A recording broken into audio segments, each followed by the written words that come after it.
Hello, Yasha. Lovely to see you again. Nice to see you, Martin. You're looking very well.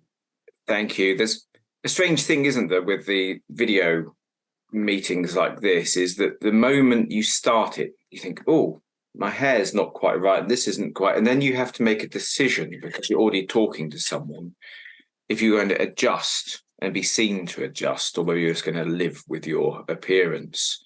So, yes. Or try and adjust without letting anybody notice. Yes. So yeah, then you could do that subtly, couldn't you? Could so lovely to see you. Make it natural. That's a good way. Or probably organized people. They would check first, wouldn't they? It would be yes. They start the video early, or they look in the mirror even first.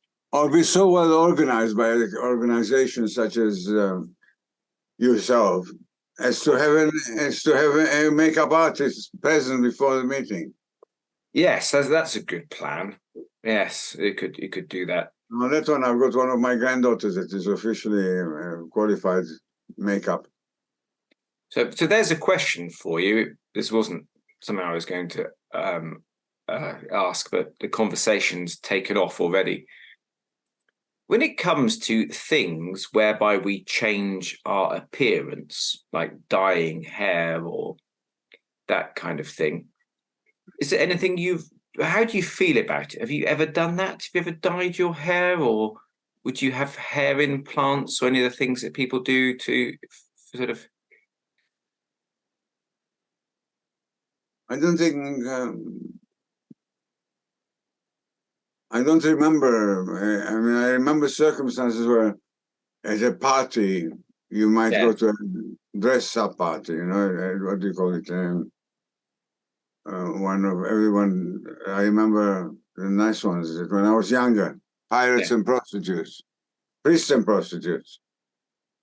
Right. Yeah, so all the girls dressed as prostitutes, and all the men came in as priests. Oh, dressed as. So I misheard there. Yes. Yeah. Okay. Yeah, but so you dressed up for that, but I was thinking, some people, as they age, they start to lose their hair, or it starts to go grey, or it starts to get. Some people do things to sort of try to prevent that. Oh yes, a lot of people do, I think. Yes. I've never. I think the prevention thing, so preventing, I feel comfortable with. So if you said to me, there's some health exercises, you stand on your head, or you do something to stop you losing hair, I think okay. But actually having implants, and the same with the grey hair, if you said, Martin, relaxation and calmness, or keep your hair color, I think, yeah, I'm up for that. But dyeing, not so sure about that. Yes. I remember that my father used to paint his mustache, his golden mustache, with boot polish to give it back its black color. And I found later on in life, I found this quite popular among people. I didn't realize it. It's among anybody who has got a golden mustache. If you want to keep it black, the same color as your hair. Yes, you want it to match. Good polish works. Yes. Oh, so Yasha, I know this is an interesting question to ask you at the moment, but how have you been since we last talked? I can't say I've improved. I've become weaker. Definitely. However, there have been positive sides, and the most positive side is, I believe, both from the point of view of Buddhism and from the point of view of Parkinson's, I've reached a point of understanding that is greater than I had before. Well, it's one of the things I wanted to mention to you before we carry on. I've got lots of wonderful questions, and I really like to hear your answers. Last time when we were talking, you mentioned that sometimes you're a bit foggy-headed at the moment, and that it takes a while for you to formulate what you want to say, or that it suddenly pops into your head. So going forwards, I want you to know I'm going to make sure you have a lot more space, but also if you suddenly do get an idea and I'm talking, do interrupt me. That's kind of it. Just so we can, I think we need to adapt to it a bit, and take that into account. But yes, so I get the feeling that it's progressed quite a bit. Well, it's progressed to I think there's an element of acceptance on my part of what I've got, and that it's not going to get better. I think that was very difficult for me to digest. But I think I've accepted that, and therefore I have a change in attitude, which opens a door, which was something I wasn't considering before, and that is the element of the knowledge that the next event of consequence in my life is going to be my death. I mean, it's no, it doesn't sound bad at all, actually. But it's in a positive light. I can actually say that in a positive way. Whereas before there was an element of denial, and you reach the age of 82, you don't know how long. I mean, I asked my neurologist, I remember. I said, well, can you give me some idea of the when it could be? Yeah, just an idea. You've got 5 years, 3 years, 2 years, 1 year, definitely. So that's a stupid question. Well, so one thing, I suppose this is connected with we sort of talking about, do you do things to dye your hair? Do you do things to stop your hair falling out? Well, I didn't realize it when we started talking about that. But some of the theme that we're starting to occur in our conversation today is about the difference, the balance between acceptance and doing something about it. So, and most sort of people choose a bit in the middle, don't they? So they do some things about it, about aging and about their health, and they accept the natural progression of life a bit. I don't know, and it's a bit tricky, isn't it? So if you want to live a nice long life, acceptance that you're only here for a while can bring a sense of calmness that means that you don't get so worked up about it, and that means you live longer. Whereas if you get very worried and upset, that only makes things worse, So we're in a bit of a funny position being humans, saying, right, you've got a limited time here, but don't worry about that. Yes, so we've got to find a. There is still a difference between acceptance, which you can undertake from any age. From when you're a young man, you can already accept the fact that you're going to die, to facing death, which you do when you reach a certain age. A certain age, you think to yourself, wow, that's it, 80. I'm not that I'm going to die tomorrow. No. But this is it. So this is a very interesting thing, and it's so easy to talk about when you're not there. The experience of being there must be very different to that part of that journey. And yes, yes, and it's one of those funny things. Actually, when I was at school, I never thought. When I was in my first school, I never thought I'd be up, in the big school. When I was at school, I never really thought I'd leave. And it carries on like that through life. I have asked friends before who are about 80 or so. I said, "What's it like?" And they said, "Well, you're a different mindset by the time you get there, Martin. So you have changed mindset a bit. So you kind of got more acceptance." And I thought, well, I can't quite visualize that. Can't quite visualize what it'd be like to have that kind of, as you say, that acceptance.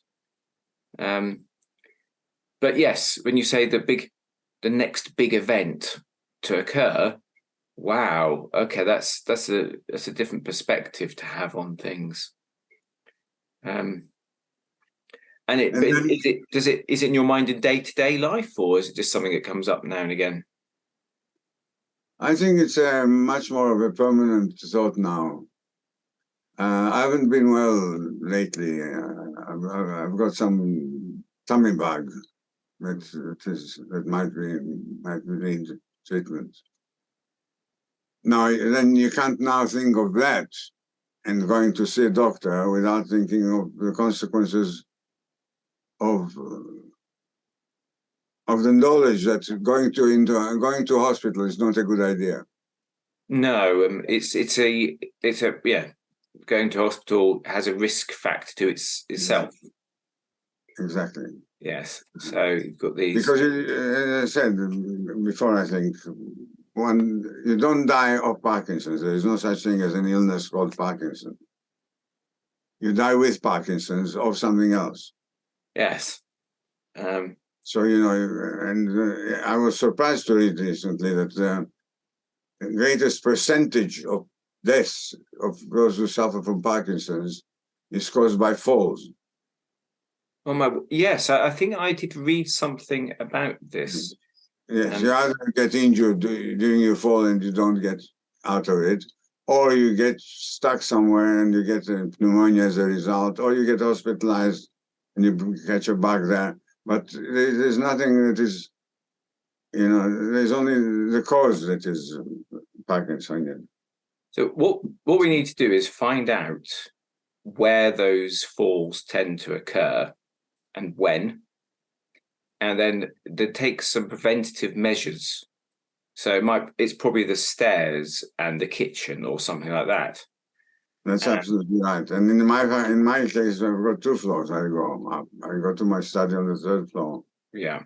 So the obvious solution is to start to take one giant leap down the stairs rather than walk down it in order to prevent any chance of tripping or anything. You probably need to, get some acrobatic training. No, but seriously, it may be. I've become very self-conscious of my stairs now. Yes, yeah. So to be, yes. So maybe just a handrail or a stair lift or something is a sensible measure at some point, to do that. But it's not just people with Parkinson's. Really, the risk factors of life, which are things like whenever you drive or whenever you're being driven in a car, stairs. Yes, they are risky to everyone. There's an intriguing thing, and it's just. We've been considering putting staircase, chairs, stair chair. Yeah, no, I think it might be worth it. It may be worth it. So it seems to me that it only means that you can follow them a little bit more sophisticatedly. Yes. What you mean? That's a common fall. Yes, but you need to. What if you do have a stair lift? You could use it for your Buddhist training. You can have a koan, a puzzle, or a little Buddhist sort of riddle. And so every time you're going up, you can contemplate all the way up.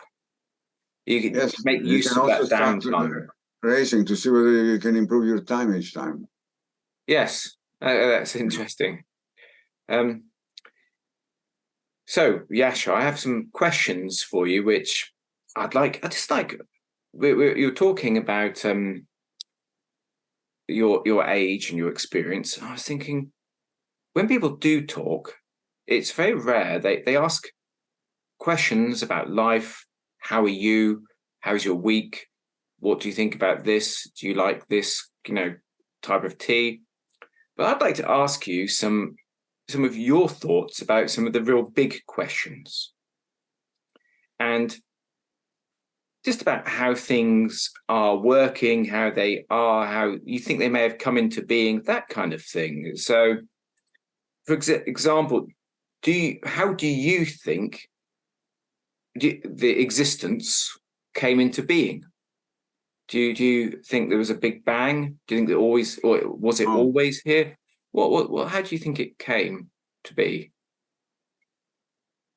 I'm finding that part which that's part of science, the universe and Big Bang and so on, and the black holes and something that I began to delve into very, very late in life, very, very late. I think once I accepted the fact that there's more to life than life. There's a huge gap in our understanding of nature. Once I accepted that, I think I didn't look further into it because it was so difficult to fathom the concept of infinities and continuity and yeah. Well, yes, I mean, you're saying about there's so much more to life than life. I mean, we're still sort of trying to suss how life started. Well, I have the feeling that the quantum physics is going to have a big part to play. I think so. I think so. But the idea of life evolving, this evolution, I don't know about you, but I'm pretty sure that that's true. But the actual starter, were crystals or minerals or there's something floating around in water eventually. How did Martin, that become? Yes. Can I say to you that the word start is your own invention. It's our human being's invention. Now, once we have invented the word start, we've got to fit things into it. And this has been my complaint about our approach towards science in general. That we invent a word for something that we discover as human beings. And we can't even conceive, even think, even start looking into the possibility that there is such a thing as non-start. I like it. So, yes. You follow what I'm trying to say? No, I do. I get what you're trying to say is the idea of start is, first of all, we're making a division in a process. So we're saying this is a distinct thing from something else. We're saying we've got the idea that there's a limited time or the time is linear. And so there's all sorts there in that sort of the whole concept trying to work out where something started has a huge number of preconceptions of a very limited human point of view. It's strange you should mention that. I was thinking a few days ago how in life there are sometimes things whereby you don't know what you're looking for to begin with, but you know that some things need to be done first to find it out. So, for example, the computer's not working. You've got no idea where the error is, but you know you need to check the hardware first. Then you need to make sure it can power all sorts of things. I think some of the questions we ask ourselves, we need to sort some basics out first before we can meet a consensus on it. So I think that as humans, before we start trying to agree on the point of life or the higher nature of things, we need to stop killing each other, stop destroying the planet we're on, and find a way of living harmoniously. And then our minds would have evolved to that next step. I think we've got to sort the basics out before we can do, or at least agree on the big questions. So I think that we are very arrogant in our attitude towards life. We take so many things for granted, and we don't appreciate nature and nature I'm capital A-N, you know, for what it is. And when we start studying a little bit, looking into things like quantum physics, as I said, I mean, the fact that you can identify that your skin, your body is made of the same items as the table on which your computer is sitting, and that the particles are the same particles, that they are in a certain motion, which is similar to the motion of the moon and the stars. I mean, those concepts are so great that I think we begin to understand them and then ignore them because we are just beyond our comprehension completely. Yeah, so that feeling of being overwhelmed by things as well. One thing I did notice at school is that the very clever classmates, they would take their minds to the point of fatigue or of strain and enjoy it in the same way that an athlete wants to run further. Whereas those who didn't perform so well, they didn't like it. It was a bit uncomfortable, you know, putting your mind in different positions. So, yes. But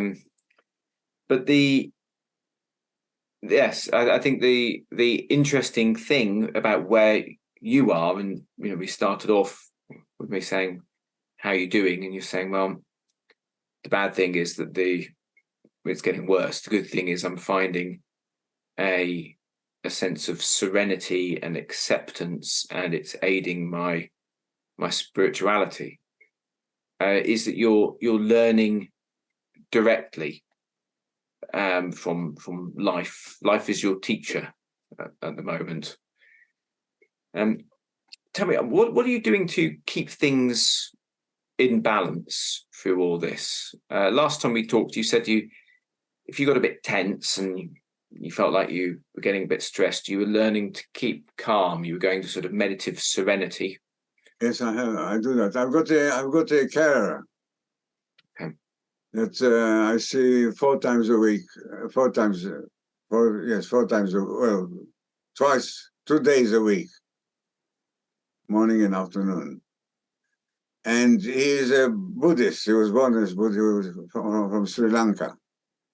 Oh, probably a Theravadan Buddhist. Yes, yes, he is a Theravadan, which is very interesting because I've learned the difference between the Theravada and the Mahayana. Yes, is beginning to become much clearer to me than it was before. Just by discussing things with him, and I've been going to his temple. Oh, how lovely! I love the Theravadan tradition. A lot of folks breathing, you know, is focused on watching the breath, focus on good intentions. Well, it's the original Buddhism, of course, which makes it more interesting in many ways. And it's how wonderful that is this a coincidence? Because of course Buddhism has been your calling for a number of years now. Yes. And your carer happens to be a Buddhist. No, yes. Absolute. I mean, I don't believe it's a coincidence. I believe it was planned guided.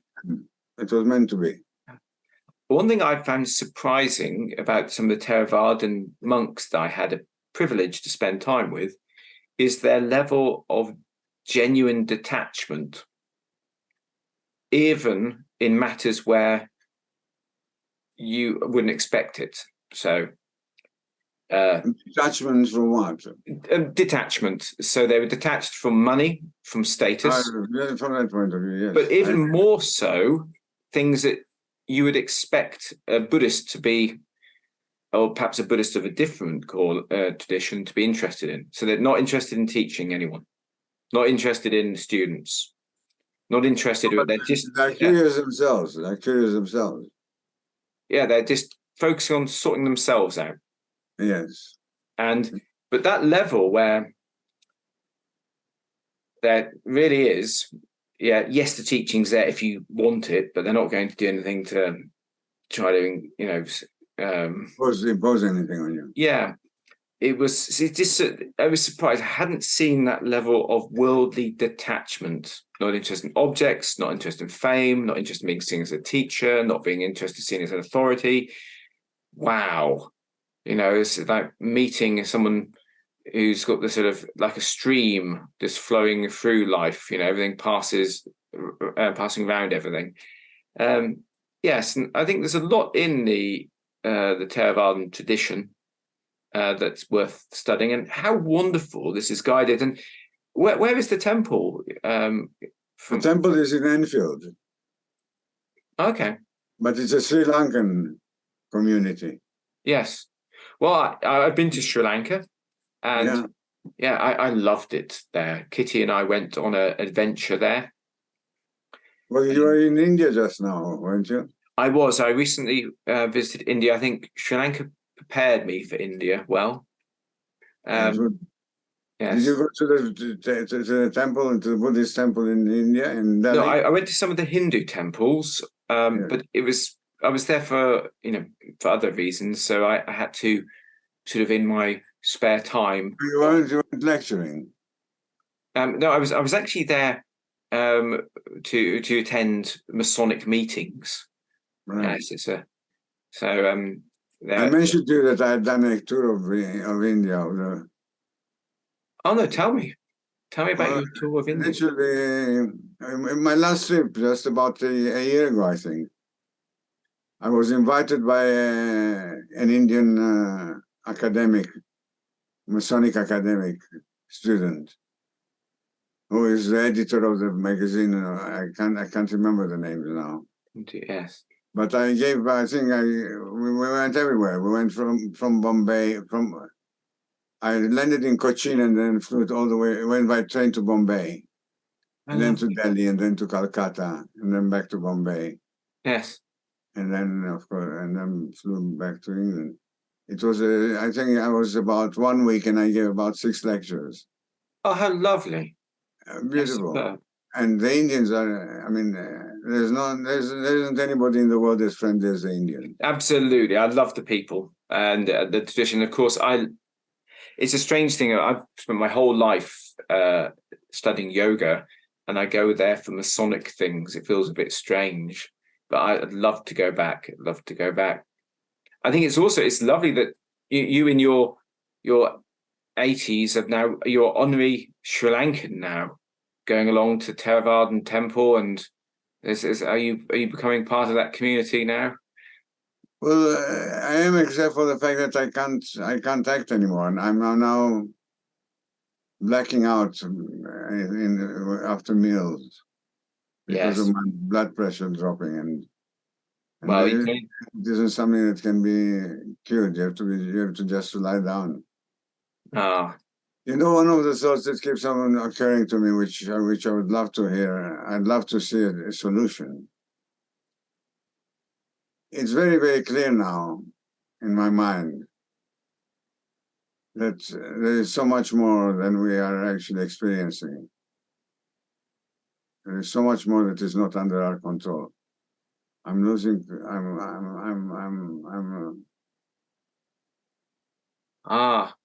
Yeah, so we're coming up to the end of our conversation.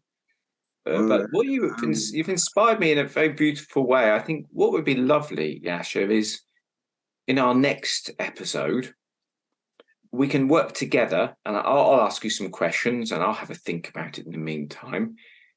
Buddhism. I want to be able to say, have we got 5 more minutes? We certainly do, yes. I want to just finish this thought that is in my mind. Yes. Because it's one of my frustrations with Parkinson, is the fact that it doesn't let me express the thoughts that occur in my mind. They're very clear in my head, but I need to put them into words.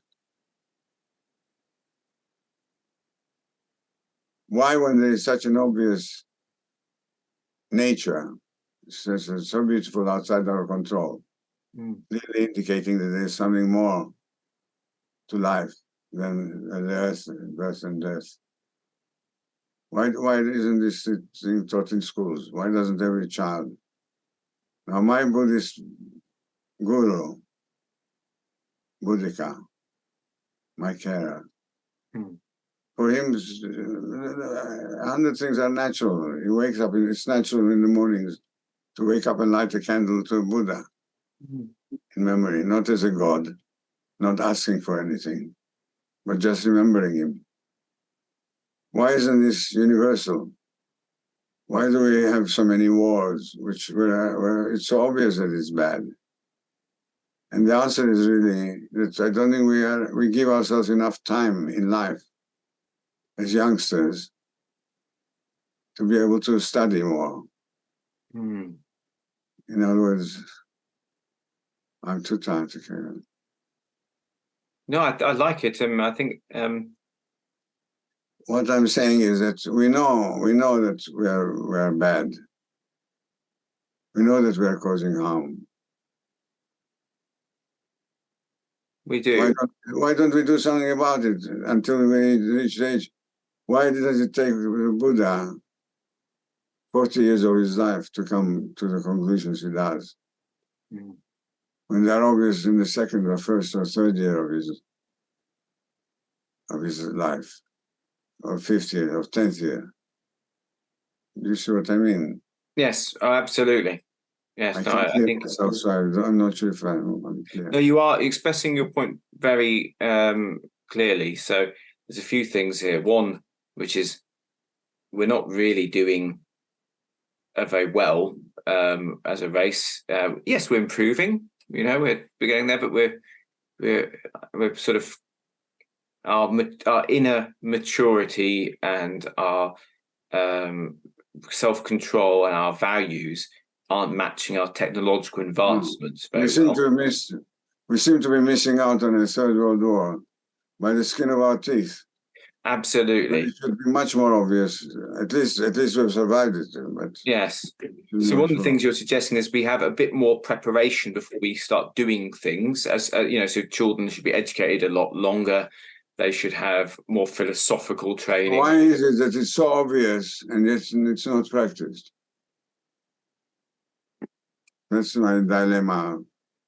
I mean, I would like to see the world.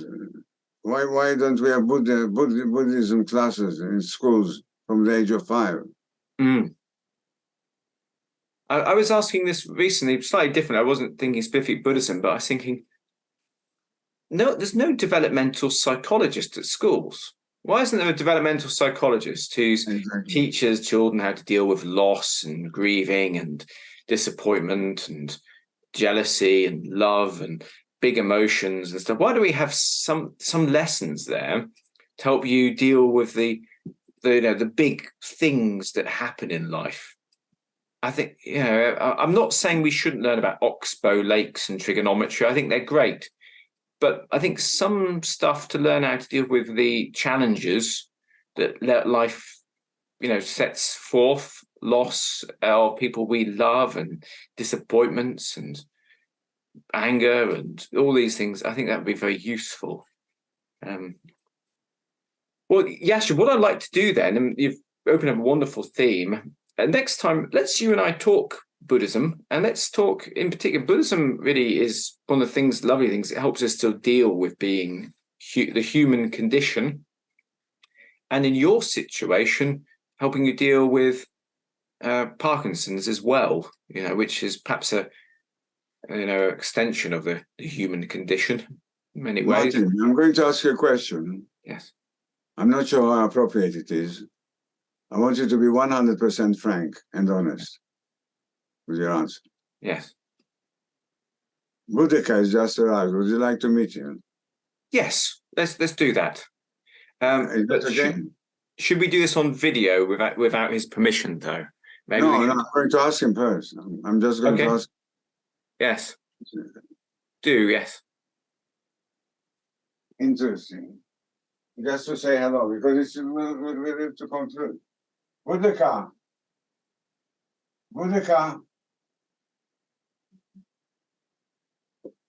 So for everyone watching this video, I think Yasha doesn't realise we only have 4 minutes left.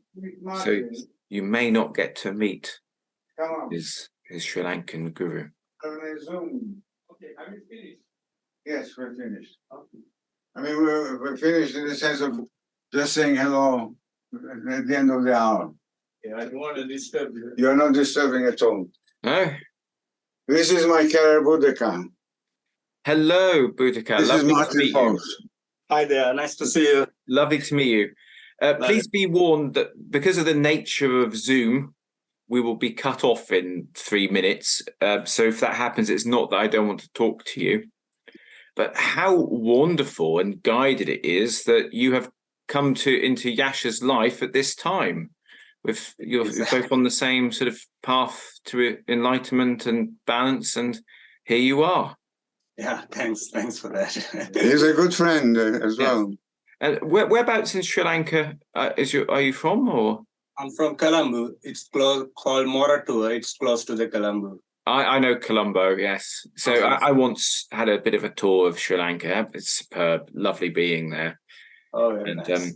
I spent some time with some of the Theravadan Buddhists there, which really impressive people, really properly dedicated. Oh, are you studying Buddhism as well? Yes, and I have the basket, the 3 baskets as they call it. I've got the original text, and it's nice to see, as Yeshua was saying, the original Buddhism, far more simple, far more detached, in my opinion. So superb. And I hear you have a temple nearby that Yasha gets to visit. Yes, we went to Enfield. There is a temple which I go normally, and it is also run by Sri Lankan monk who comes from Sri Lanka. Oh, how lovely! Maybe one day I'll join you. Of course, yeah, we will. Yeah, this outing will have Yasha. Yes. Yeah, basically most of the days when we go, it was some functioning like a gathering. And it was a spirit chanting, and it was a blessing for him. That's why I invited for him. The kids are always around, and so are the ladies, so it's very pleasant atmosphere. Oh, yes. How lovely. Oh, thank you. Well, I can see our time's coming to the end. It's been lovely meeting you. And Yasha, what I'll do is I'll send you some other dates straight away. I know you're going to have a rest, so you don't have to respond straight away, but let's book in our next session. With pleasure. I also haven't seen this previous tape, number 8, I think, or 9. I don't know what number this is. I think this is number 8, but let me have a look and see what we've got. Brilliant. Talk to you then. All my love to Kitty, I'll pass that on. Thank you. Take care. Take care. Bye.